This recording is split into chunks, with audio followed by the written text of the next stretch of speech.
Okay, yeah, so thanks for coming out. You're welcome. Great audience we got here. Thank you. So today we're going to be talking about relational dialectical theory. This is a communication theory that pretty much revolves around the relationships we make with people. Very interesting. Yeah, thank you. So it could be any relationship. It could be a romantic relationship, a familial, a friendship, any relationship that you have with someone. It highlights human nature as well, and it kind of goes over like the tensions and complexities that come with any relationship that you have with someone. So in these relationships, there will of course be struggles and tensions that arise, like arguments and stuff. And this is pretty much what the theory revolves around. This theory kind of dates back to like the 80s. It's really unique on how it approaches relationships and the dialogue that is in relationships. More research has been garnered over the years, and it's led to a better understanding of theory and relationships. So there's three main components that we're going to talk about, and that's monologic, dualistic, and dialectic approaches. And these approaches pretty much have a couple concepts that are explained through it. This theory can be, it's really inspired by yin and yang. And it's, I quote Barbara Montgomery, one of the founders of this theory, it's the balance of emotional values in a relationship, and relationships are constantly in motion, and any value pushed to an extreme contains the seed of the opposite. So when you push things to the extreme, I'm sure you can understand what she's getting at here. I don't understand. Thank you. So one of the first components we're going to talk about is monologic. I'm not sure how to exactly pronounce it. It's okay, keep going. It's alright, it's not like you wrote it or anything. Yeah. Thank you, sir. Comments and questions should be kept to the end of the presentation. Okay, let's move on. So this is an essential part of this theory. Monologic or monologic. Please keep comments and questions till the end. I don't think you're a very logical person. Okay. Well, see, when you put it like that, yeah, I'm pronouncing it wrong. So Catherine Miller, she's expanded on the research for this theory. She said that it's the dynamic interplay between unified opposites. And a big part of this theory is called contradictions, and contradictions will come up in relationships. And you will have contradictions from time to time, and it's going to be up to both parties of the relationship to be communicative in the process. So monologic communication is pretty much one-way communication. And Maxwell, you are a communication major. Do you want to chime in on what one-way communication is? No, I don't want to take any of your spotlights. That's all on you. Okay, Maxwell, the communication major. One-way communication is pretty much an event when one person is speaking to another and the other is not responding. One way. See, I do a perfect example there because you didn't respond to my earlier question. As a communications major, yes, sir. You should be able to catch that. I do catch that, and I am thankful that you brought that up. This is really important to know when talking about this theory, and it helps when we start going into the intricacies of this theory. The next one we're going to talk about is the dualistic concept. Pretty much, this one analyzes the interaction that one person has with their partner in a relationship. Of course, Leslie Baxter again, she describes this as the formation of non-open communication. This is supposed to study like the ends of relationships, pretty much. How relationships end, why it happens, why all your relationships keep falling apart. So dualistic approach. This leads people to believe that certain aspects of human experiences, such as sensory perceptions, your senses, and emotions are somewhat less explainable and perhaps less real. This is an interesting one to talk about, and it kind of goes over people's heads sometimes because it falls in line with disturbances and abruptions that occur in relationships. Certain aspects of this relationship can be described as not real. There's some parts that just go over your head and seem to not be real in the circumstances we were talking about. And anyways, this leads to more contradictions. And instead of communicating, the contradictions that arise are often not talked about or not explained enough, which leads to a relationship meeting its conclusion. So when you're not communicating enough with the person you're in a relationship with, it tends to fall apart, and these contradictions will build up and eventually explode. And so there's actions that can be taken to prevent this from happening. You have to be on the same page though.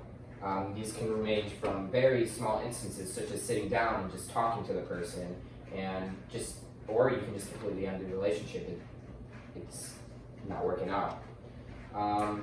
But anyways, yeah, dualism distinguishes contradictions as entities, and it gets confusing when trying to compare one contradiction to another, because these contradictions have different levels and layers that will be built on top of each other. And the third and final approach is the dialectic approach. This is the most in-depth concept of this theory, and Richard West and Lynn Turner were the ones that really fleshed this one out. So they described that the dialectic approach is that in relationships, multiple points of view will play off one another in every contradiction. And it's pretty much described as the unity of opposites. One person may want to have an open and communicative relationship with someone, but they also want to harbor a need for privacy and self-protection, which is understandable. The dialectic approach, it still relates to relational dialectic theory as a whole. Relationships are not linear, of course, and contradiction is a fact of relationships. Change is natural, and communication is essential to organizing a relationship. And these 5 concepts all envelop what makes relational dialectical theory. These 5 concepts are contradiction, practice, totality, and process. Contradictions we already talked about. It's going to arise in any relationship, and knowing this will help you construct more healthy relationships. It's how they grow, how they end, how you communicate, etc. And contradictions can range from minor disagreements to major arguments, and there's going to be many bumps along the way. Contradictions are a foundation, of course, that we talked about, so I think we can move on from that part. The next one is totality. This one is a little not as fleshed out as the other ones, but it's still really important. Pretty much totality means that when 2 people join in a relationship, that it can't be one-sided. One person can't deal with everything in the relationship. It needs to be 2 people combined as a whole to take on the weight of whatever's happening. And it goes over change. Change is one of the 4 we just talked about, and it's natural and is a core piece of relational dialectical theory. Change is scary, of course, and it can be constantly avoided in an attempt to stay in the same situation. So a lot of people in relationships tend to avoid change, which is, as they go over, is not healthy. And process also talks about this as well, is that relationships and things that affect relationships are social processes that, so like for example, if you're moving or you're making a big move to another state, or you're getting a new job, or you're thinking about ending the relationship, these of course will have contradictions that will arise. And during these big life changes, these kind of situations will most definitely arise, and contradictions between individuals will most definitely happen. Praxis is the next one, the final one we're going to talk about. It's of course essential, as of all of them. It's well known in the communication community as being one of the most important. So Baxter, of course, that we talked about, quoted that decisions and choices an individual makes in the face of opposition will surely Decisions and choices an individual makes in the face of opposition, as well as opposing needs and values, will surely have contradictions arise. When tensions arise, human beings will be forced to make a decision in the face of adversity, as well as the partner that they are affecting in this relationship. Having to deal with these contradictions forms a negative relational dialect between two parties. This can happen any way between fights or anything, but if you don't work it out, it's going to have a detrimental effect on a relationship. People may embrace the ideals of closeness, of being with someone, but communication is not a straight path. And sometimes if you do this, it will produce results of the exact opposite. So there's really no way to do this without communication, and to try to keep a relationship together without communication. This theory just revolves around the intricacies that a relationship has, and contradictions are one of the most important factors that play into this. And I think if you're going to take home anything, is that in order to get past these contradictions, all it takes is communication and an open mindfulness for the person or party that you're in a relationship with. Questions, comments, quips. How would you balance a work life with a healthy romantic relationship? Well, you see, Joshua, that was a very good question. And for me, as a communications major, not a relationship therapist, I can give you the best information I can. But it just comes down to you and the other person. If you find someone that you really like and you want to spend time with, ways will end up working out with each other that won't keep you too separated.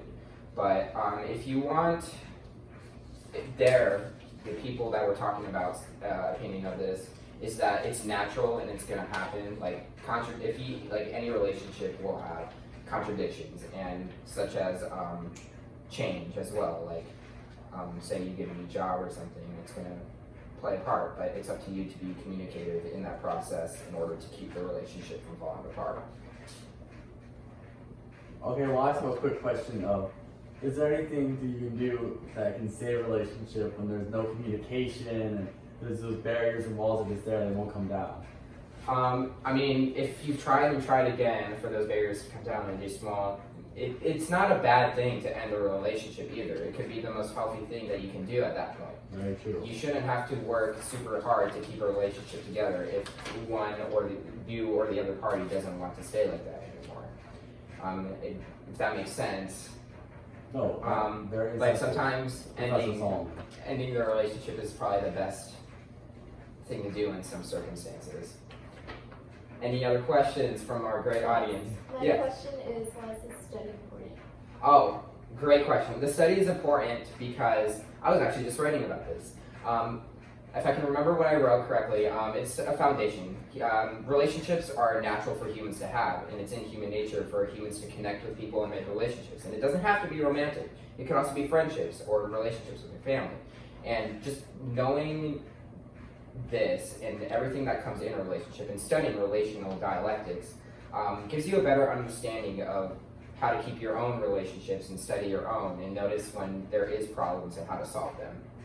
And if it's natural for humans to have relationships, it should be natural for them to understand how and why it ended or why it's working.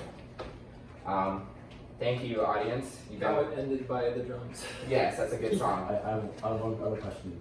Why did one day you get a taper fade on the side of your hair? I have photo evidence that you had a taper fade. We're leaving. Why did you get that